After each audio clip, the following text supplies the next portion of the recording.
Oi, gente! Sejam bem-vindos ao meu canal. Se você é novo por aqui, eu costumo falar sobre casos criminais reais nas quartas. E em alguns domingos eu falo sobre mitos e lendas enquanto eu maquio. Ou outras histórias.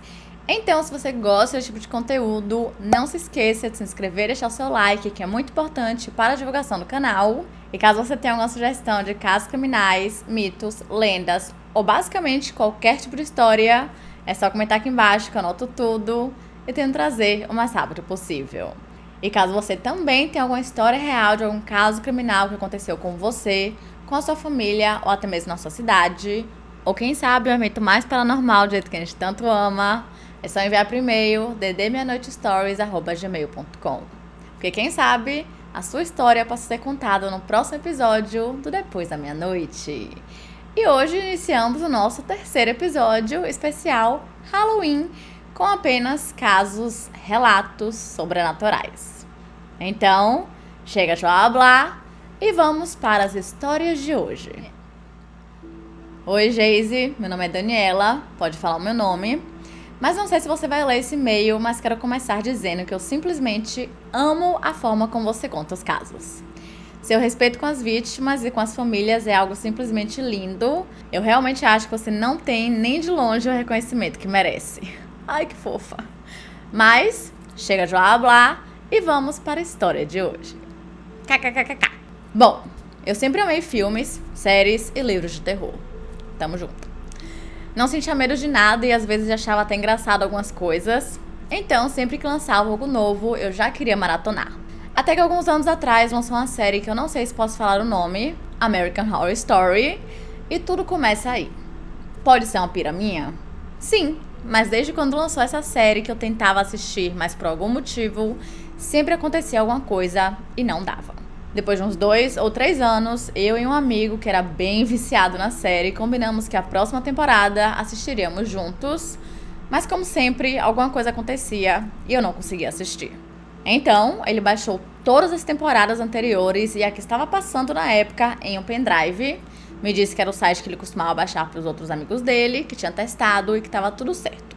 Chegando em casa, eu tentei no notebook, tentei no computador, mas simplesmente não funcionava em nada. E na última vez que tentei, quando eu tirei o pendrive do computador, ele estava super quente, tão quente que a parte de plástico dele derreteu. Por fim, esqueci a série por um tempo. Eu acho que os sinais eles estavam aí, né? Falando, não assista. Mas é uma série boa. Algumas temporadas, outras, nossa senhora, horrível. Até que em 2021, eu estava em casa de férias, naquele tédio total, procurando alguma coisa pra assistir. Estava lá na primeira página dessa série como sugestão, então eu pensei, não tô fazendo nada mesmo, né? KKKK. Senti que foi uma risada de nervoso. Eu senti. E comecei a assistir e realmente eu adorei. Acordava e assistia o dia inteiro, só parava de assistir quando meu namorado chegava, mas assim que ele ia embora, eu já começava de novo. Na primeira temporada tava tudo na mais perfeita ordem, mas a partir da segunda as coisas começaram a acontecer. Coisa como minha cachorrinha, que é super grudada em mim, daquelas que não me larga nem quando eu vou tomar banho, começou a não querer entrar mais no quarto quando eu tava assistindo, ficava na porta fazendo aquele chorinho baixinho.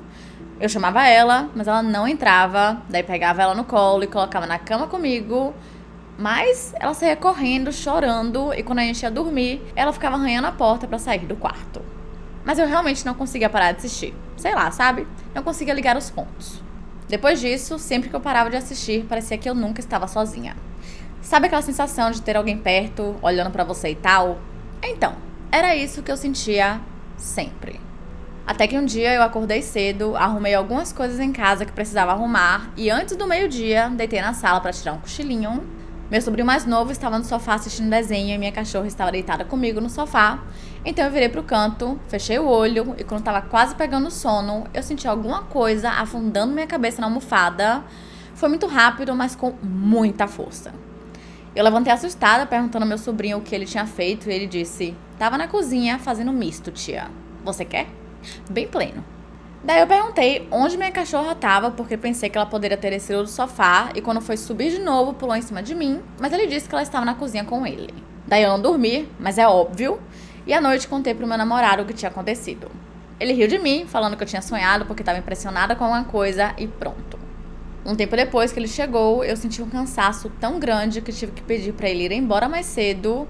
Ele foi e eu simplesmente apaguei. Quando deu umas 2 e pouco, 3 da manhã, eu acordei e não consegui dormir de novo. Fiquei um tempo no celular e bateu aquela larica da madrugada. Levantei para comer alguma coisa. Antes fui no banheiro e minha cachorra não quis entrar comigo pela primeira vez desde que eu consigo me lembrar. Eu achei estranho, mas tá. Quando eu sentei pra fazer xixi, eu olhei pro chão, tinha simplesmente estampado na cerâmica a cabeça de um bode olhando fixamente pra mim.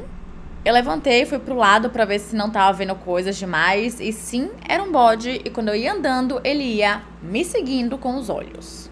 Na hora, por incrível que pareça, eu não fiquei com medo, mas hoje, só de contar, eu já me arrepio inteira. Me arrepiei, por sinal, também. Obrigada. Socorro. Saí do banheiro e fui na cozinha fazer meu lanche como se nada tivesse acontecido, pensando, gente, eu tô muito louca mesmo, tô até vendo coisa. Daí eu ouvi um barulho e quando olhei, minha mãe tinha levantado pra ir no banheiro, como ela sempre faz de madrugada, mas ela estava na porta do meu quarto, parada, olhando pra dentro. Eu chamei ela, mas ela nem se virou, continuou lá parada, olhando uns segundos, saiu e foi no banheiro. Daí eu falei, mãe, olhei pro chão, eu acabei de ver a cabeça de um bode olhando pra mim, mãe. Ela, sem olhar pra mim, deu uma risada de canto, olhou pra baixo, não olhou pra mim, levantou, lavou as mãos e seguiu pro quarto dela sem dizer nada. Pra você entender o quanto isso é muito louco, minha mãe é daquelas evangélicas super preocupada. Ela com certeza teria dito, misericórdia, menina, tá amarrado em nome de Jesus. Pegado um óleo ungido espalhado por todo o banheiro, mas ela simplesmente não fez nada. Depois disso, eu nunca mais assisti nenhum episódio dessa série. As coisas foram voltando ao normal e eu nunca mais vi bode nenhum. Perguntei para minha mãe porque ela tinha ficado na porta do meu quarto aquele tempo todo olhando e se ela se lembra do que eu falei com ela no banheiro. E ela disse que não lembra de nada disso, que eu tava sonhando ou algo assim. E essa é a minha história assustadora. Um beijo e eu realmente amo assistir você, Geise. Primeiro, sinais. Temos que prestar atenção nos sinais. Os sinais estão aí para prestarmos atenção neles. Várias coisas aqui. Tudo indicava para você não assistir essa série. Você fez lá e o que? Assistiu. Tudo bem, não te julgo. É uma série boa. Como eu falei, algumas temporadas, outras são bem ruins, mas vira que segue. Segundo sinal, a sua cachorrinha estava claramente tentando te avisar alguma coisa. Gente, se uma coisa que eu aprendi assistindo muitos filmes de terror na minha vida é que sempre, em todas as hipóteses, em todas as situações, temos que prestar atenção nos cachorros, nos bichos, porque eles são os primeiros que sentem. Entendeu? Mas é isso, passou, já foi, tá tudo certo. Ainda bem que você nunca mais viu esse bode tenebroso, né? Eu já ia falar pra vocês venderem a casa, se mudar, aquela coisa toda, mas também em filmes de terror a gente já aprendeu que isso não muda muita coisa, né? É realmente você fazer uma amizade, uma nova amizade ali do outro mundo, tal. Falar, e aí, amigo, como você tá hoje, bode? Seu lindo. E uma teoria, assim, muito louca que chegou na minha cabeça agora, porque... Ai, gente, as teorias aqui não param, não. Às vezes não foi nem a série, às vezes foi o pendrive do seu amigo, ou até mesmo o site onde ele baixou essa série. Fica aí um bom questionamento. Será que realmente foi a série? Será? E antes de seguir para a próxima história, muito obrigada por enviar uma história maravilhosa dessas com o bode do Satanás. E que bom que deu tudo certo, que você nunca mais viu nada. E que realmente, pelo que eu entendi, só teve essa aparição, esse treco aí, mas já passou. Então, vamos para a nossa segunda história. Devo ressaltar que a seguinte história não é brincadeira e nem delírio causado por substâncias estranhas. Quem é ligado ao sobrenatural ou tem conhecimento, saberá que se trata de relato verídico e não uma história para divertir um grupo de pessoas. Não revele meu nome verdadeiro, pois muita gente pode ter lido esse caso no Sobrenatural, e lá eu usava o nome de Adriane e quero que esse seja o nome usado. Tudo bem? Tudo bem. Vamos lá. Moro em Blumenau e sou natural daqui. Meu pai em sua vida fez amigos e inimigos por sua sinceridade, principalmente em seu trabalho, já que era motorista de uma empresa de transporte público chamada Glória, que não existe mais, pois faliu em meio de uma crise de corrupção na prefeitura da cidade, que mantinha um consórcio de ônibus urbano constituída por 3 empresas, mas como o dono da glória era prodígio e fanfarrão, levou tal consórcio à ruína, provocando caos no transporte da cidade, que até hoje é deficitário, dado o grau do estrago. O fato é que eu dependia da Glória para ir trabalhar e tinha funcionário que conhecia os filhos do meu pai, principalmente eu, que usava bastante, e no meu bairro está a tal empresa que atuava. Eu começava a trabalhar no setor de TI às 5 da manhã e tinha que pegar os ônibus às 4, pois a empresa ficava distante do meu bairro. Eu fazia faculdade naquela época e tinha um dia exaustivo, sendo que trabalhava na TI das 5 às 1h30 da tarde, ia para a faculdade, onde estagiava das 2 às 7 e estudava das 7 às 8. Ia dormir às 11 e acordava às 3h30 da manhã de segunda a sexta. Nossa. Ia para o ponto de ônibus às 3h50, pois era perto da minha casa, mas não muito. O motorista desse horário sempre passava antes, com o objetivo de me deixar para trás. Assim, às vezes, conseguia pegar carona com a van que levava costureiras a uma confecção próxima ao terminal urbano, onde tinha que pegar outro ônibus para chegar ao trabalho, me causando despesa alta e entrar atrasada no trabalho. Isso acontecia pelo menos umas 2 a 3 vezes por semana, me causando estresse e reclamação na empresa que eu trabalhava, pois tinha que cumprir meu horário e assim chegava atrasada para o estágio, sendo que esse estágio pagava minha mensalidade da faculdade. Eram tempos difíceis. Então, numa sexta-feira, para estragar meu fim de semana e o meu humor, esse motorista me deixa de novo no ponto e mesmo eu correndo, sendo que ele estava adiantado em quase 10 minutos, ele não me esperou. No caso, o motorista do ônibus. Exausta e triste, fiquei parada no ponto, vendo o ônibus ir embora, sendo que aquele dia não ia ter van e o próximo bus somente viria às 5 horas. Quando ia sentar no banco para a longa espera de 1 hora, sinto alguém perto de mim. Imediatamente uma voz masculina disse: "Ele deixou você no ponto de novo, né?" Olhei pro lado esquerdo e vi um cara numa moto vestido com aquelas roupas de chuva, só que tinha aquelas faixas amarelas esverdeadas que brilham no escuro, com capacete, mas com a viseira levantada, montado na motocicleta. O estranho é que eu não ouvi ele chegando, parece que o tal ser se materializou ali do meu lado. Fiquei tão impressionada que nem respondi nada, aí ele disse: "Olha, sei que ele tem feito você perder o ônibus quase sempre. Faça o seguinte, senta aqui na moto que eu levo você até o ponto perto do supermercado, aí você embarca no ônibus." E eu lá, sem responder nada, petrificada, que nem respirava. Aí ele falou outra vez: "Moça, eu só quero ajudar. Pode confiar em mim, mas você tem que decidir logo, senão não vai dar tempo para você pegar o ônibus." Ele me estendeu um capacete e disse: "Vamos?" Eu peguei o capacete e coloquei, só que quando passei ao lado dele para subir na moto, percebi que os olhos dele eram azuis, com um brilho meio estranho. Minha intuição dizia para confiar nele, então sentei e passei os braços na cintura dele e ele partiu. Aquela moto voou e chegamos em 2 minutos no ponto em frente ao supermercado. Desci da moto, tirei o capacete, pois o ônibus acabava de chegar no ponto. Eu queria agradecer e comecei a falar, mas ele cortou e disse: "Embarca logo no ônibus, senão ele vai te deixar de novo." Dei o capacete e entrei por último no ônibus, onde o motorista me reconheceu e fez cara de desagrado. Enquanto isso, o cara da moto que parou bem na frente do ônibus não deu a partida até eu entrar no ônibus e sentar, ironicamente, bem atrás do motorista. Como ele parou a moto de lado, teve que manobrar para colocá-la reta na estrada e o motorista ficou meio impaciente. O rapaz levantou a viseira e fez um breve aceno. Ligou a moto, acelerou e desapareceu. Sério, desapareceu no ar. Não acendeu nem a luz traseira da moto, barulho de motor, nada. Todo mundo ficou olhando para onde ele estava, pois perceberam que o motorista não podia ir em frente por causa da moto e olharam para o motoqueiro, claro, né? E depois ficaram petrificados olhando ele sumir. Alguns olharam para mim depois, inclusive o motorista. Baixei a cabeça e não disse nada, mas percebi a cara de espanto do motorista. O cobrador me olhou depois com a cara espantada, mas não disse nada. Cheguei no terminal e segui meu caminho para o trabalho, digerindo aquela história incrível. E assim foi o dia todo. Queria muito chegar em casa e contar pra minha mãe, e foi o que fiz. Perguntei se ela acreditava naquilo tudo, e ela disse: "Claro que acredito. Sabe quem é aquele rapaz? Era um anjo, minha filha. Ore e agradeça a Deus." A partir daquele dia, nunca mais o tal motorista me deixou no ponto. Chegava sempre na hora e quando eu entrava, sempre me olhava com um ar de espanto. Então, esse é um dos relatos. Tenho muitos outros para contar. Agradeço sua atenção de ler meu texto.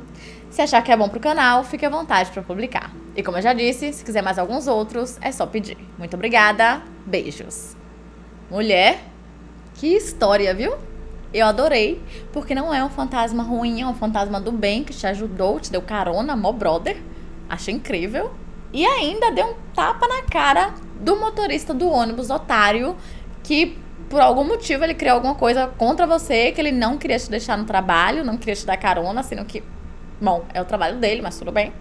E sinta-se confortável para enviar quantas histórias você quiser. Não se preocupe com isso. Pode me enviar todas. Isso vale para os outros seguidores também. Se vocês têm histórias, me mandem. Porque se as histórias pararem, né? Se eu parar de receber as histórias, o quadro também vai ter que parar. Tá bom? Então, vamos para a terceira história. Oi, Geise. Meu nome é Rafael e tenho 16 anos. Eu sempre quis contar esse relato que aconteceu comigo e com meu pai alguns anos atrás. Eu não tenho certeza de quando isso se passou, mas eu devia ter entre meus 11 e 12 anos. Eu e minha família, pai e avó, sempre íamos a Santa Teresa, uma cidadezinha maravilhosa, quase todo feriado, e um dos meus lugares favoritos para visitar era o Museu de Biologia Professor Melo Leitão. Esse museu é cheio de trilhas e animais, e a parte que eu mais gostava de visitar era uma área com animais empalhados, pois eu achava interessante na época. Agora fico apavorado só de lembrar. Meu pai sempre foi sensitivo e se sentia mal em igrejas e cemitérios. E ele sempre diz que sente energias negativas. Ele especificamente sempre odiou essa parte do museu. Dizia sentir algo estranho.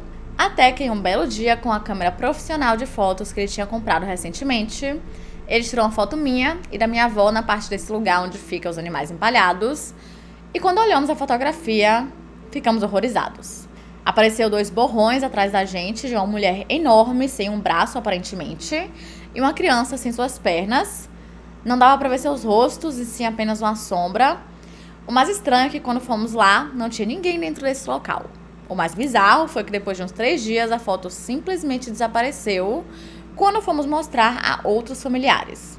Depois disso, nunca mais voltamos lá. Meu pai me contou que naquele local havia alguns rumores sobre a morte e coisas que o Cândido Firmino Melo Leitão, o homem que o local recebeu o nome, um zoólogo que também era famoso por taxonomia de aracnídeos, fez no passado. Mas eu não sei dizer se esses 2 vultos têm alguma ligação com esse homem. Eu acredito que sim, que era realmente algo sobrenatural, pois meu pai já viu e ouviu muitas coisas estranhas, como vozes e vultos de noite. Além disso, todos nós, eu, meu pai e minha avó, já tivemos experiências com toques fantasmas, empurrões, puxões e sermos encostados pelo nada. Então, de alguma forma, meu pai conseguiu capturar aquilo naquele lugar. Geise, te amo demais, e se você ver isso, muito obrigada pela atenção, e toda vez que me lembro disso, eu morro de arrepios. Você morre de arrepios com toda a certeza do mundo, porque sim, eu estou arrepiada até agora. E eu fiquei curiosa sobre essa história desse Cândido Firmino de Melo Leitão, porque assim, uma coisa que eu lembrei agora, tem um filme que eu assisti há muito tempo atrás, eu não vou lembrar o nome, mas que tinha uma história nessa pegada, de que acho que era um casal, e aí eles tiravam várias fotos, até que eles começaram a perceber que apareciam alguns vultos nessas fotos.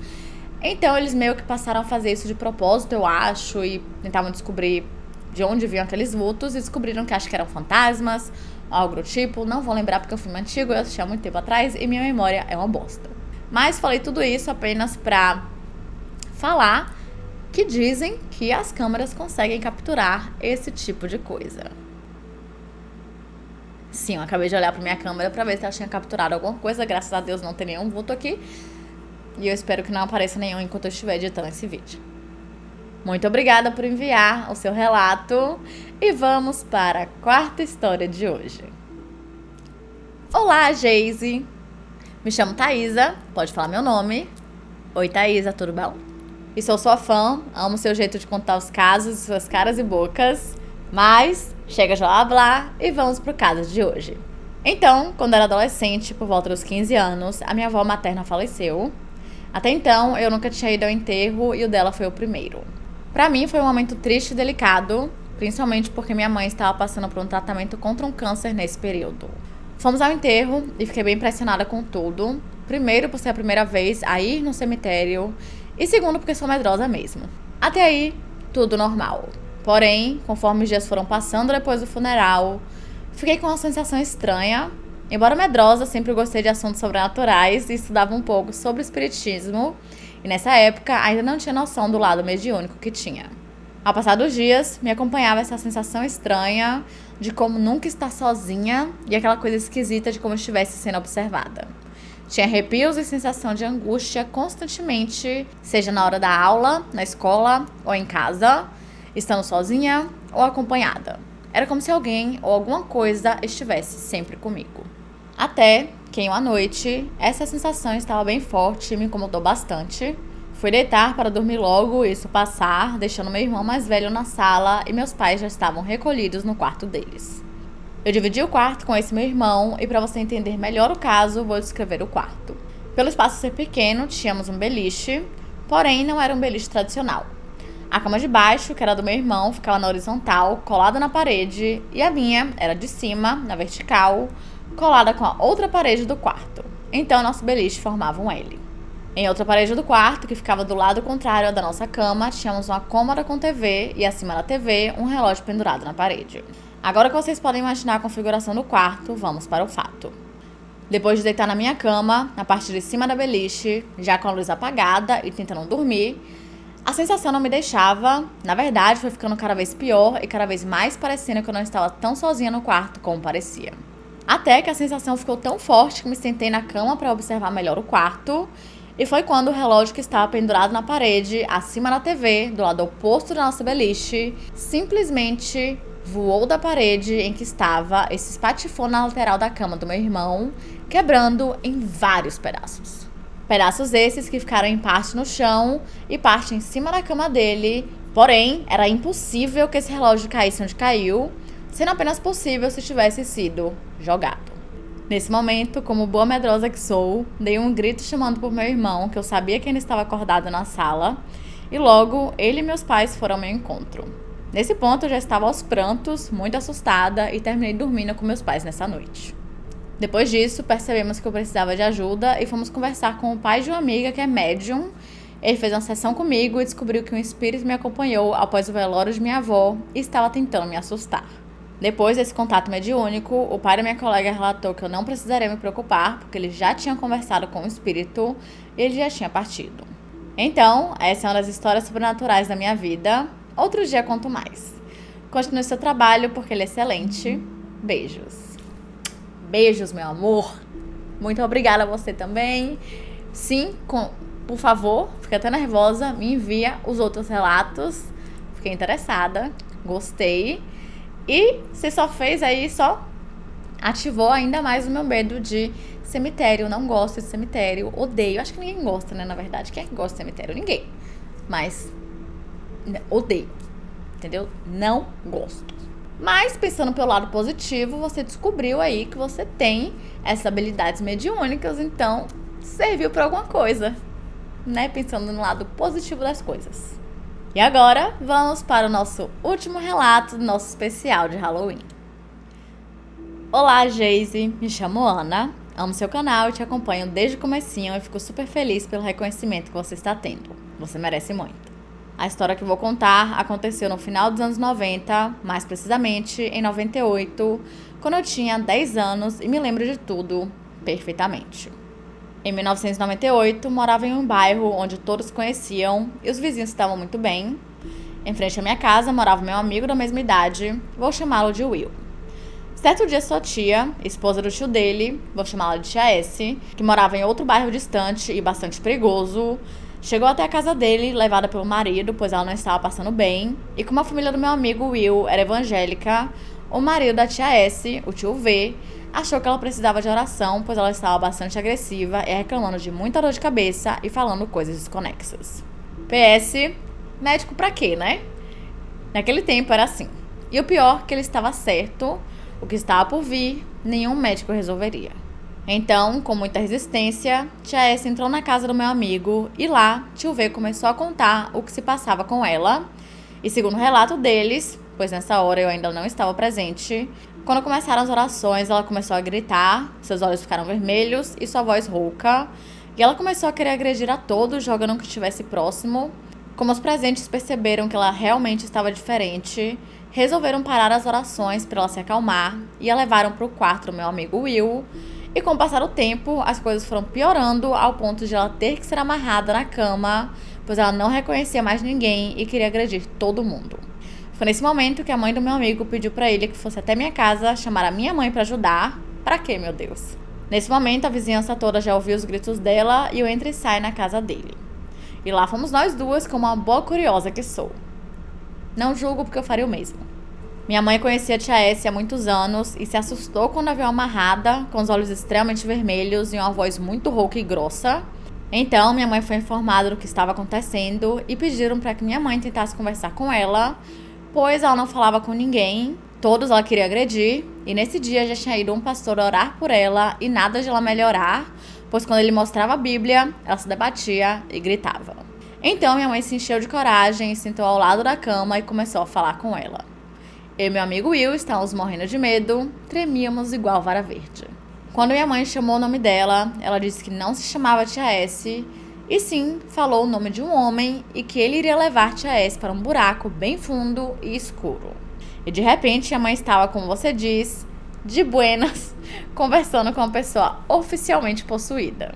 Aí, minha mãe disse que Tia S tinha filhos e que não era para ele fazer isso, e perguntou por que ele queria levá-la. Aí ele disse: porque ela foi a primeira pessoa que me viu sem vida e eu não queria ter morrido, e naquele momento eu precisava de um corpo e achei o dela. Acontece que pela manhã, Tia S tinha saído bem cedinho para ir à padaria, quando encontrou um rapaz caído no chão.